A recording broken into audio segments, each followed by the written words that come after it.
عندنا إكخا. إكخا. إكخا. ليه أدري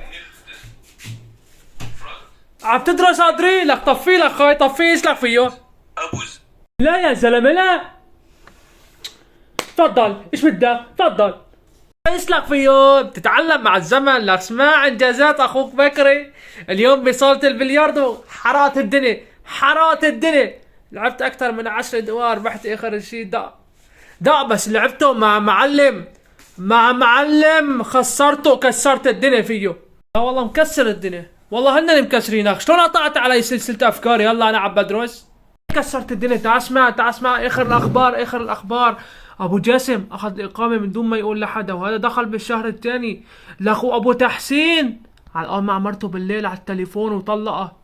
وشفت انت ابو محمد يا يوم السوا ابو محمد اكله الواطي ما عزمني عليها. والله خليك على البلياردو احسن ما تلتهي بمشاكل الناس. انت اشلق بالناس لك اشلق بالناس التهي في حالك يا بكري. ولسه سمعت لك سمعة يا يوم عن ابو فكري ابوه طلع بشتغل اسود. ابو فكري طلع بشتغل اسود وما عم خبرنا. انا ما حدا قال لي سمعته في اذني انا. ليش عم تراقب الناس؟ لك اترك الناس في حالها والتهي بلغتك والتهي بتختك وبغرفتك.